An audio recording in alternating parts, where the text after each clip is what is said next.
ಅದೇ ಇವತ್ತು ನಾನು ಬಿಜಾಪುರದ KDP ಸಭೆ ನಾಳೆ ಇರೋವಂಥದ್ದು ಏನಿದೆ ಅದಕ್ಕೆ ಹೊರಟಿದ್ದೆ. ಟೋಲ್ನಲ್ಲಿ ನನ್ನನ್ನು ನಿಲ್ಲಿಸಿ ಆ ಪಾಸನ್ನು ಕೊಡಿ ಅಂತ ಕೇಳಿದ್ರು. ನಮ್ಮ ಸಂಬಂಧಪಟ್ಟಂಥ ಡ್ರೈವರು ಅದನ್ನು ಪಾಸ್ ಕೊಟ್ಟು ಸಾಹೇಬ್ರಿದ್ದಾರೆ ಅಂತ ಹೇಳಿದ್ರು. ಸಾಹೇಬ್ರಿದ್ದಾರೆ ಅನ್ನೋವಂಥದ್ದಕ್ಕೆ ಅವರ ಐಡೆಂಟಿಟಿ ಪಾಸ್ ಕೊಡಿ ಮತ್ತು ಅವರೇನೇ MLC ಅನ್ನೋ ರೀತಿಯಲ್ಲಿ ಕೇಳಿದ್ರು. ಅದು ಸರಿ ಇಲ್ಲ ಅಂತ ನನಗನ್ನಿಸ್ತು. ನನ್ನ ಕಾರ್ ಪಾಸು ಮತ್ತು ನನ್ನ PAದು ಮೊಬೈಲ್ ಕಸ್ಕೊಂಡು ಯಾರನ್ನ ಬೇಕಾದ್ರೂ ಕರೆಸ್ಕೊಳ್ಳಿ, ನಮ್ಮ ಆಫೀಸರ್ಗೆ ಹೇಳಿದ್ದೀವಿ, ಅವ್ರು ಬಂದು ನಮ್ಗೆ ಇನ್ಸ್ಟ್ರಕ್ಷನ್ಸ್ ಕೊಡೋ ತನಕ ನಿಮ್ಮ ಕಾರ್ ಬಿಡಲ್ಲ ಅಂತ ಹೇಳಿದ್ರು. ನಾನು ಸಂಬಂಧಪಟ್ಟಂಥ ಆಫೀಸರ್ಗೆ SP ಅವ್ರಿಗೆ ಫೋನ್ ಮಾಡಿದೆ. ಆಮೇಲೆ ಸಂಬಂಧಪಟ್ಟಂಥ ಆಫೀಸರ್ ಜುಡಿಷನಲ್ ಆಫೀಸರ್ ಬಂದಾಗ ಅವರು ಸಂಬಂಧಪಟ್ಟವರು 1 ಗಂಟೆ ನಾನು ಇಲ್ಲೇ ನಿಂತಿದ್ದೀನಿ. 1 ಗಂಟೆ. ಇದು ಟೋಲ್ನಲ್ಲಿರೋವಂಥವರು ಸೂಪರ್ ಅಥಾರಿಟಿ ಥರ ವರ್ಕ್.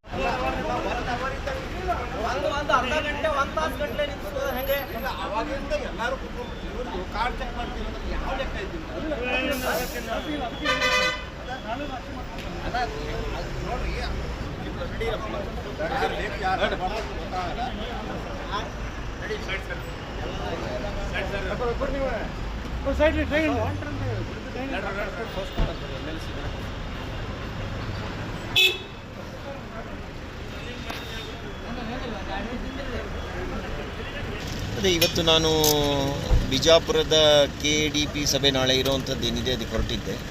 ಟೋಲ್ನಲ್ಲಿ ನನ್ನನ್ನು ನಿಲ್ಲಿಸಿ ಆ ಪಾಸನ್ನು ಕೊಡಿ ಅಂತ ಕೇಳಿದ್ರು. ನಮ್ಮ ಸಂಬಂಧಪಟ್ಟಂಥ ಡ್ರೈವರು ಅದನ್ನು ಪಾಸ್ ಕೊಟ್ಟು ಸಾಹೇಬ್ರಿದ್ದಾರೆ ಅಂತ ಹೇಳಿದ್ರು. ಸಾಹೇಬ್ರಿದ್ದಾರೆ ಅನ್ನೋವಂಥದ್ದಕ್ಕೆ ಅವರ ಐಡೆಂಟಿಟಿ ಪಾಸ್ ಕೊಡಿ ಮತ್ತು ಅವರೇನೇ MLC ಅನ್ನೋ ರೀತಿಯಲ್ಲಿ ಕೇಳಿದ್ರು. ಅದು ಸರಿ ಇಲ್ಲ ಅಂತ ನನಗನ್ನಿಸ್ತು. ನನ್ನ ಕಾರ್ ಪಾಸು ಮತ್ತು ನನ್ನ PAದು ಮೊಬೈಲ್ ಕಸ್ಕೊಂಡು ಯಾರನ್ನ ಬೇಕಾದ್ರೂ ಕರೆಸ್ಕೊಳ್ಳಿ, ನಮ್ಮ ಆಫೀಸರ್ಗೆ ಹೇಳಿದ್ದೀವಿ, ಅವ್ರು ಬಂದು ನಮ್ಗೆ ಇನ್ಸ್ಟ್ರಕ್ಷನ್ಸ್ ಕೊಡೋ ತನಕ ನಿಮ್ಮ ಕಾರ್ ಬಿಡಲ್ಲ ಅಂತ ಹೇಳಿದ್ರು.